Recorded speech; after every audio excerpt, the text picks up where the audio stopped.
Right now on KREM 2 News at noon, demolition taking down a famous Spokane home. We'll tell you what's next for the spot that was once home to Mary's place. We'll have a chance for some more scattered showers into this afternoon, but we're also tracking a big update to our Bloomsday forecast. Plus, an escalation in protests at college campuses all across the country. Protestors clashing at UCLA while police make hundreds of arrests in New York City. Hi everyone, welcome to KREM 2 News at noon. I'm Laura Papetti. Thank you for being with us today. We begin with this coming in new at noon. A piece of Spokane's history has been demolished on the lower South Hill here in Spokane.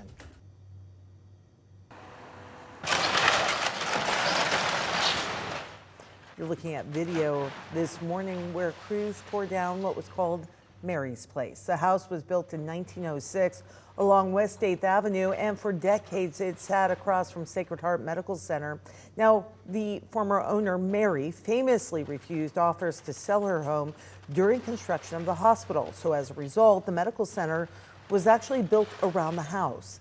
It's been an icon in Spokane ever since. But for all of us around here, I worked at Sacred Heart for 25 years. Just to see it coming down is a sad day. Mary actually died in 1991, and earlier this year, her family sold the home to the parking company Diamond. Plans submitted to the city indicate they plan to turn the space into a parking lot.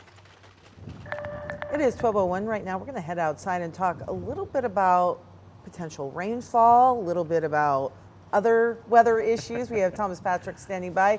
Thomas, we're going to get a little bit of everything. Cool weather, rain, all of that's coming. That's what happened the last 2 days. In fact, you missed it yesterday, Laura, because exactly 24 hours ago, I was standing in this exact spot and it was hailing on my head.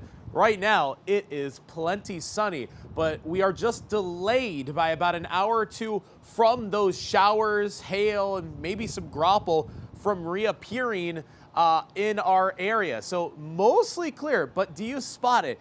Just barely. There's a couple spots over some of our northern mountains here, which are just starting to see the first of these showers go. So it looks like we're about an hour or two away from seeing that resurgence of those pop-up scattered showers.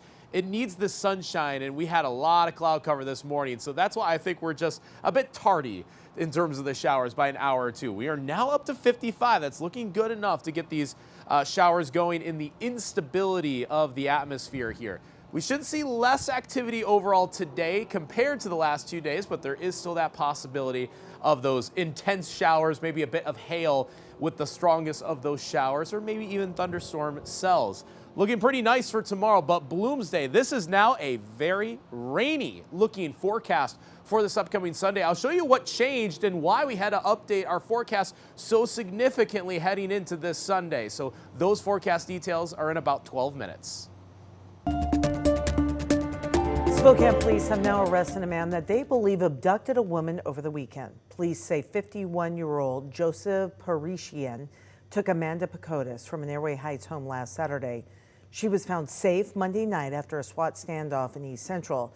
Police arrested the suspect late last night. He is now being held in the Spokane County Jail. Also, fire investigators are searching for the cause of a deadly house fire in Newman Lake. Firefighters say the home was engulfed in flames by the time they arrived yesterday afternoon. Then after several hours, they declared the home a loss. One man was found dead. His identity has not been released. We do have some new information in the case against the man accused of murdering 4 University of Idaho students. Newly filed court documents show the prosecution is claiming that Brian Koberger's alibi does not meet the legal standard for admissible evidence. Last month, Koberger submitted an updated alibi saying he was out driving the night of the murders by Wawaii Park in Whitman County. The prosecution argues that the alibi is just too vague as it does not specify exactly his placement. Koberger's attorney says they plan to bring forward an expert on cell phone tracking to support the alibi. The prosecution says showing Koberger's phone was not near the scene of the murders does not prove he was not there.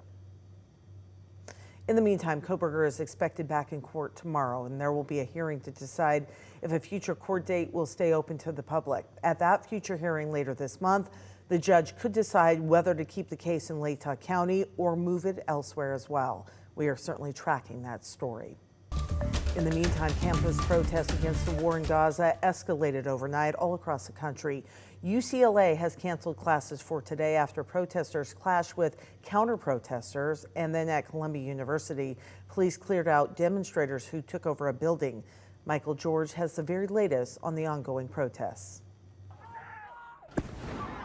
Violent clashes erupted overnight on UCLA's campus between pro-Palestinian protesters who had set up an encampment and counter-demonstrators who launched what looked like some kind of fireworks into the tents. They also attempted to knock down the barriers in front of the camp. There was like a lot of fights going on too, like people started hitting each other with sticks. There did not appear to be a law enforcement presence on the campus for hours, but eventually police did arrive. Heated confrontations also escalated overnight at Columbia University as New York City police officers moved in. Some climbed through a window to get protesters out of an academic building they'd been occupying. The officers entered at the request of the university. We knew these children were being exploited and they were in danger. New York City's mayor blamed outside agitators for the rise in tension. It was clear we had to take appropriate actions. When our intelligence division identified those who were professionals, well-trained, one of them was married to someone that was arrested for terrorism. Police also began clearing the tent encampment that has been the symbol of the protests on Columbia's campus for nearly 2 weeks. We will not stop, we will not rest. This close. And it's not just the coasts. Police responded Wednesday to pro-Palestinian protests from Tulane University in New Orleans to the University of Wisconsin. The demonstrations have sparked more than 1,000 arrests nationwide since they started. Michael George, CBS News, New York. And New York police said they made hundreds of arrests again overnight in connection with the protests. Columbia University said students who had been occupying the building are now facing expulsion.